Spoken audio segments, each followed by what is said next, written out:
Welcome back to Phenomena. This is the last episode of Season 3. Yay! Episode 10 of Season 3. I'm your host, Mimi Dibbs. Thank you so much for making it to the end of Season 3. Look at you. Oh my gosh. We have 3 whole seasons under our belt as of, the end of this episode. And then we'll have the Phenomena episode. We'll have a 1-week break and then off to Season 4.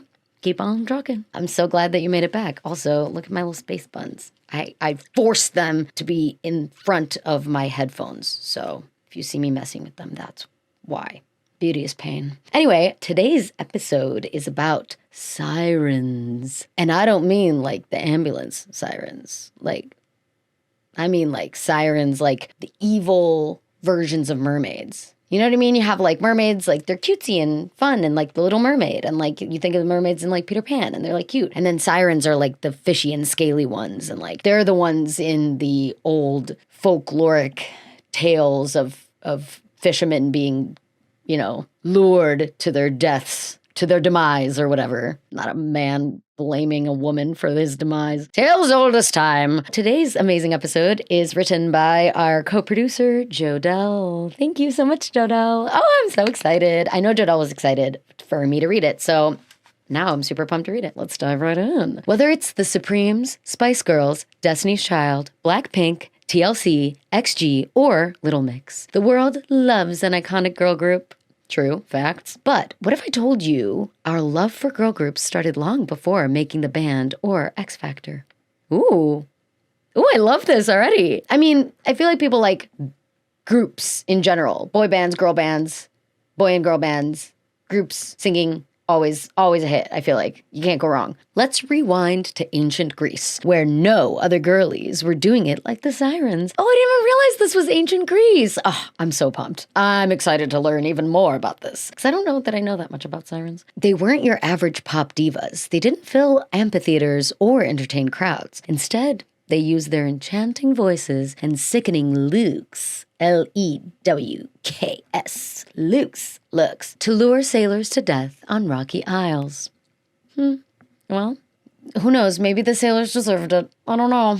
I love Sirens, and nothing can tell me otherwise. Nothing can convince me otherwise. They were icons. They were legends. They were the moment. Correct. Yes. So let's get into how these deadly divas rose to stardom. I love this. And I wonder if they're specific to Greece or any rocky area, or if it's always a rocky area. I would assume so. Or do they show up on the rocks that protrude from the ocean as well? I don't know. Let's find out. But before we get into the rest of the story, quick pause for Phenomannouncement, the last Phenomannouncement of Season 3, actually. I wanted to shout out this lovely band called Sorry Ghosts. It's super cute, very vibey. It's an indie California rock band. It's got kind of the California indie rock vibes, laid back Cali rock indie vibes, but also is a little bit alternative. I don't know. It's really good, feel good music.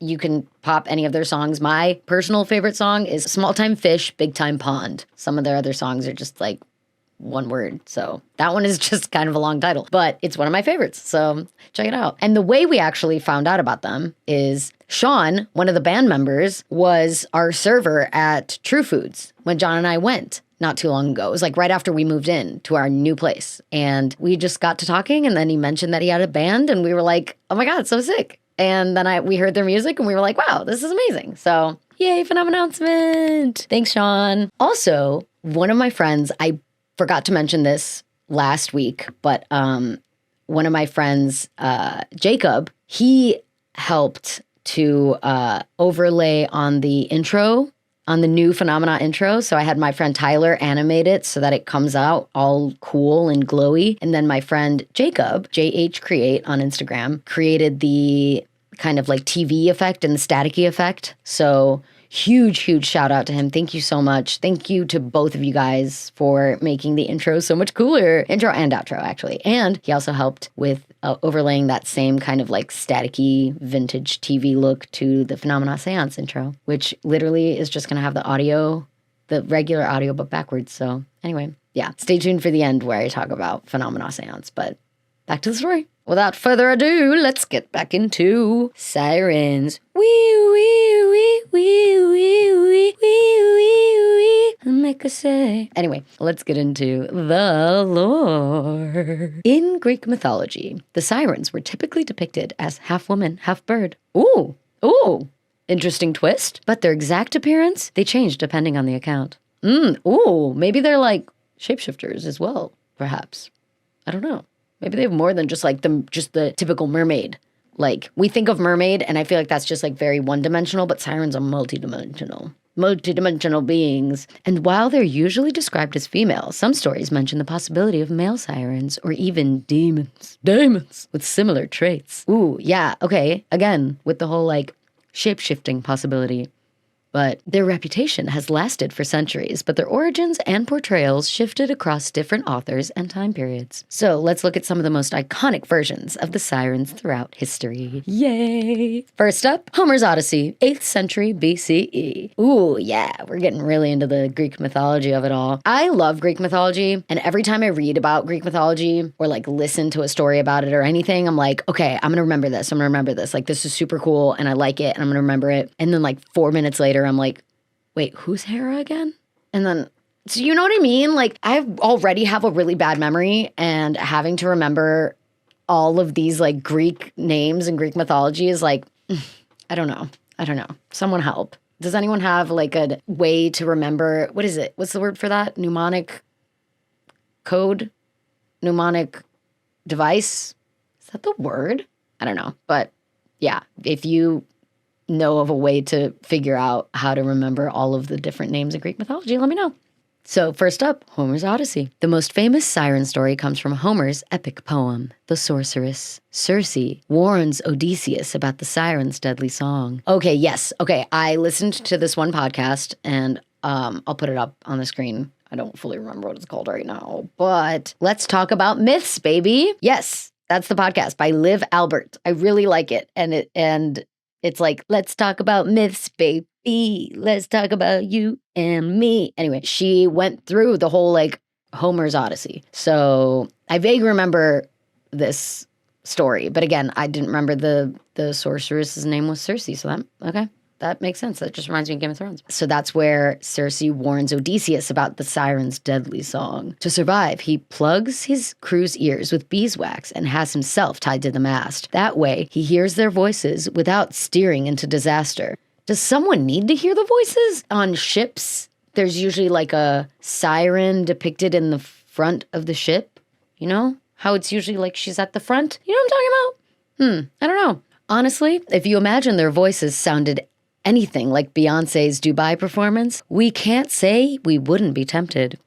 True. Yes. And also, you know who reminds me of having like a siren-like voice? If I had to picture what a siren sounded like, it would be Aurora. I love Aurora so much. And she actually does the from Frozen. She's Elsa's like calling the like ice, calling her or whatever it is, the like spirit. I feel like that's what sirens would be like. It would just be this like amazing, pure voice that just resonated and echoed forever. Notably, Homer only mentions 2 sirens, and his focus is all about their power as temptresses. Interesting. I don't remember, but does he talk about like if they were hot?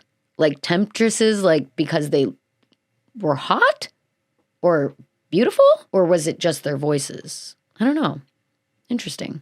But okay, only 2 sirens in Homer's Odyssey. All right, number 2, fast forward a few centuries. Apollonius of Rhodes, 3rd century BCE. Okay, so before we were at 8th century, now we're at 3rd century. BCE, does it go backwards? I'm confusion.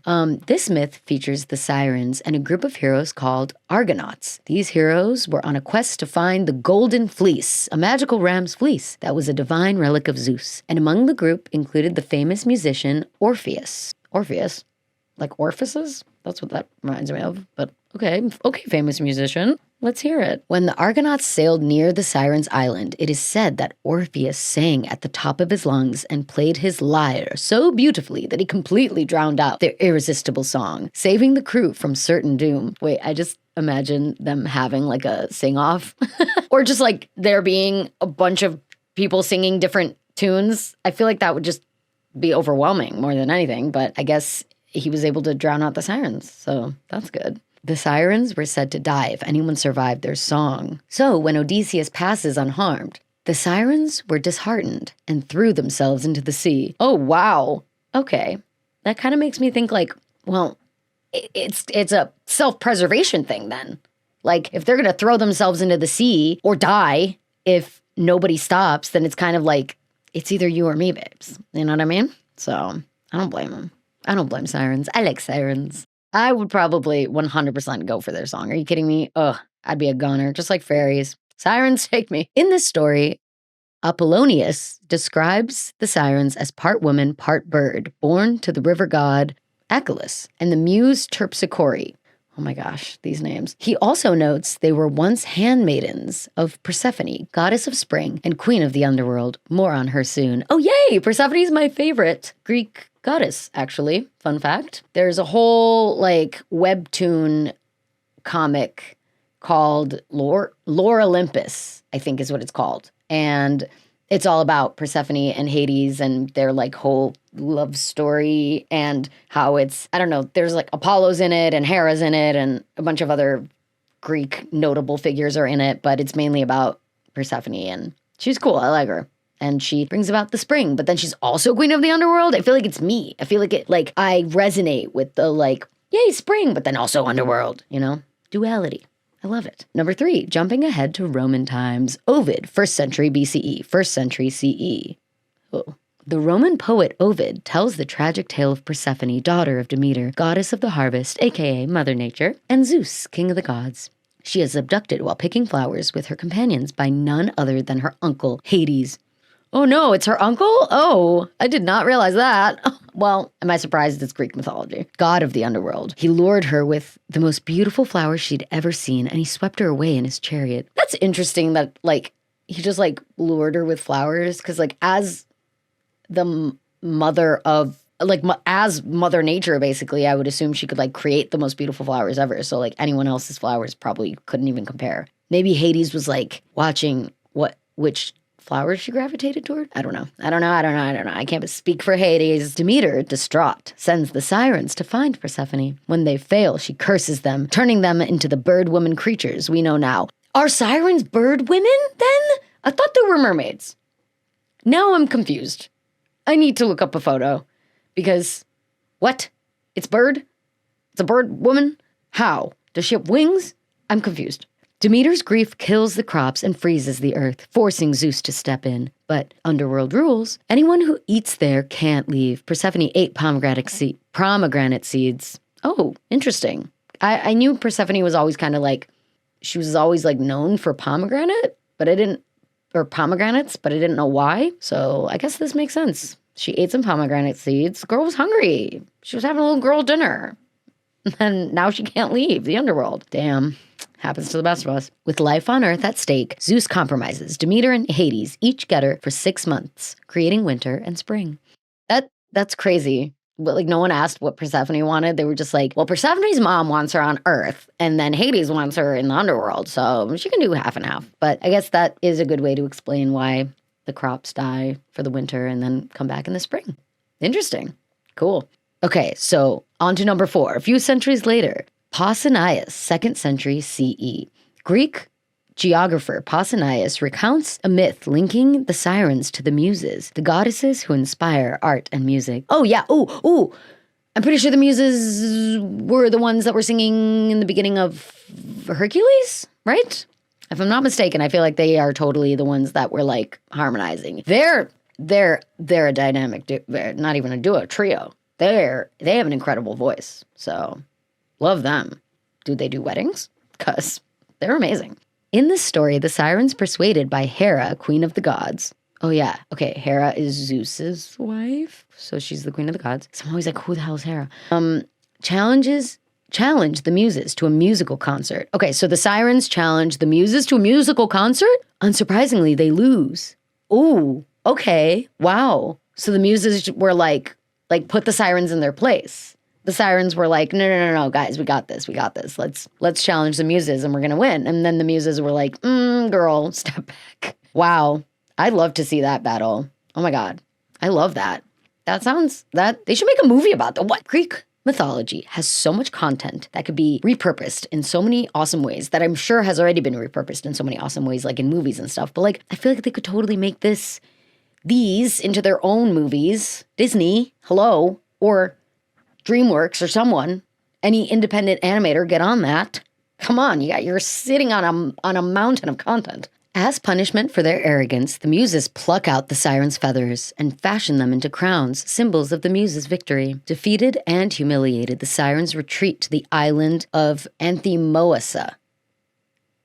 Oh, but it's not just two, even though Odysseus only said he saw two. Sirens I feel like they're like a species of of being, right? But again, with these feathers, I did not know that sirens had feathers in Greek mythology. So this is why we're doing this episode. We're learning something new. This is good. This is good. The fact that like there are several accounts of sailors having been in weird shipwrecks or like having gone missing and stuff and swearing, like the fact that the legends say that sirens are the reason or that sirens existed is the phenomenon. So just to be clear. So without further ado, let's get into the theories. The sirens weren't your typical monsters. Unlike most Greek creatures, they didn't attack directly, which makes their motives mysterious. Their song was dangerously alluring, but sailors' fates were all over the map. Some drowned or starved on the rocky shores. Others were lulled to sleep by the music. Interesting. So I wonder if it was almost like a catch-all for any sailor that didn't make it to their destination or somehow got stranded somewhere or that drowned. They were like, oh, it must have been sirens. Or like, what if it was a mirage? Can a mirage be like auditory? I don't know.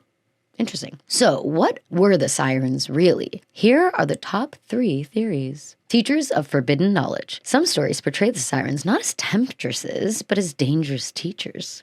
They claim to know everything that had ever happened on Earth. Ooh, I like that. It's kind of like Sense in Frieren, one of my favorite animes. Oh, it's so good. It's so heartwarming. Everyone needs to go watch Frieren. I swear, it's the best. Sense is like the top elf, the one that's known as like the living grimoire, and she apparently knows everything she knows every spell ever. So she literally is the living grimoire. So I feel like that kind of is what this is. It's a teacher. They claim to know everything that had ever happened on Earth. Like a record keeper. Heroes who got too close risked being overwhelmed by wisdom, a deadly form of knowledge disguised as beauty. What? Why? Why is wisdom bad? That's interesting. Symbols of human temptation. Other scholars see them as symbols of temptation, distractions that pulled sailors off course. They embody curiosity, desire, and ambition gone too far. Oh, interesting. So like wherever sirens were kind of inserted in whenever a sailor got off course because they were like, they got too curious about something and maybe they like never found their way back. Interesting.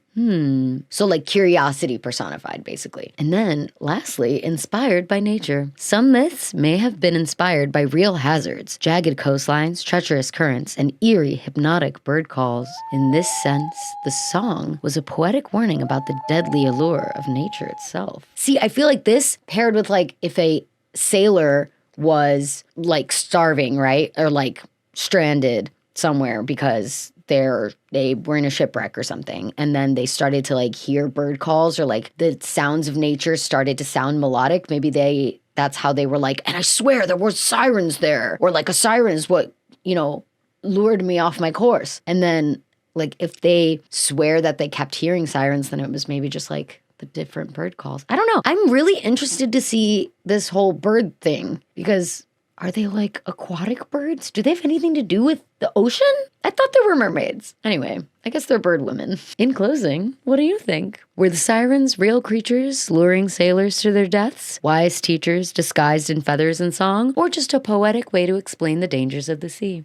The only thing that's certain is that their legend still has us listening. And maybe that's the real trap. Their song never really ended. Just keeps echoing through time. Yeah, I like that. I like that idea. I like the fact that like they're more of like a warning and an idea about something versus maybe being actual things themselves. I wonder if there's any like recent siren sightings or of anyone hearing sirens. Cool.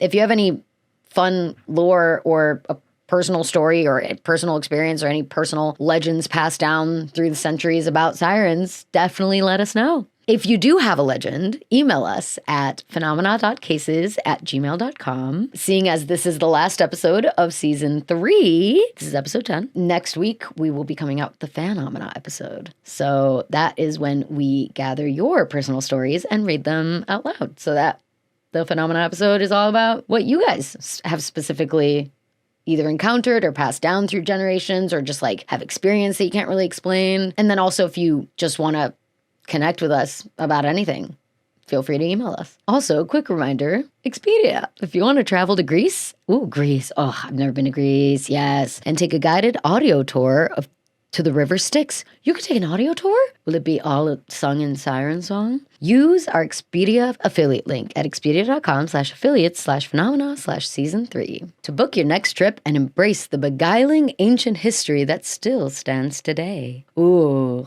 yeah. And also Greece is awesome. So if you are planning a trip to go anywhere, use our Expedia affiliate link, but definitely Greece. And let us know if you heard any sirens when you were there. Again, I wonder if it's like localized to Greece. Or I guess that's where they started, where the sightings or the whole idea of sirens began.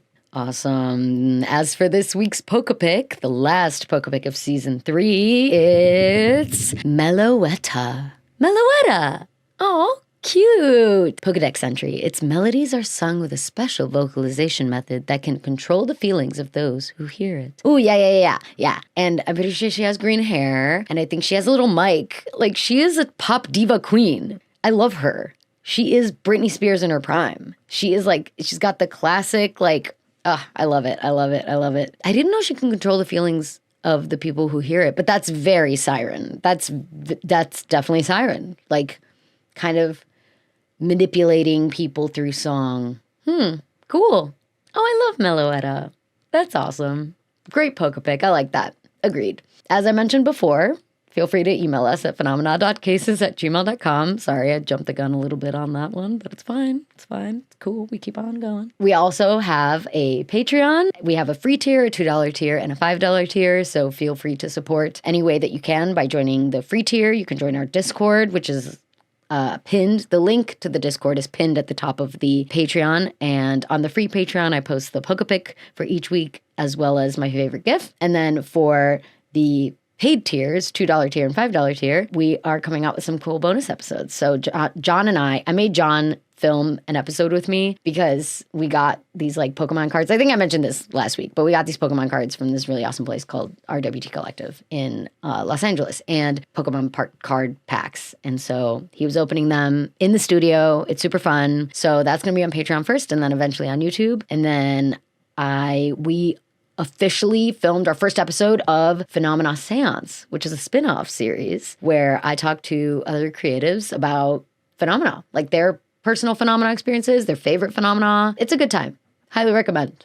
So if you can give anything to the Patreon, you're not only supporting us, but we are coming out with some really fun bonus content so that it can like make it worth your donation. Even if it's just the free Patreon and joining the Discord, that would be so great. The Discord's a lot of fun. We also have merch. Wear your support on your sleeve and keep the curiosity going. Visit phenomenamerch.myshopify.com to grab yours. Next episode. This is the season finale. So, as mentioned, next time on Phenomena, we'll be sharing your stories as part of the Phenomena series. So, definitely email me your personal stories ASAP. You have like a week to get in your last minute stories, or like I said, like if anyone has any cool legends that have been passed down like through your family or anything, I'd love to hear it. If it has anything to do with like phenomena or like weird stuff. Yay, I'm so happy you decided to come back and finish out season 3. Can't wait for season 4 and beyond. You guys have been amazing. Thank you so much for the 11.5K subs right now. It's truly such an honor and a privilege to be able to share a fun topic like this that is under the realm of phenomena every week with you guys. You have truly made my weeks so much better, and my years so much better. So thank you to each and every one of you. I appreciate you all, and I will see you for next season and the next episode for the phenomena episode, but definitely season 4. Definitely tune back in. And remember, you can always explore the rabbit hole without falling all the way down. Stay vigilant, be safe, and I'll see you next week. Bye.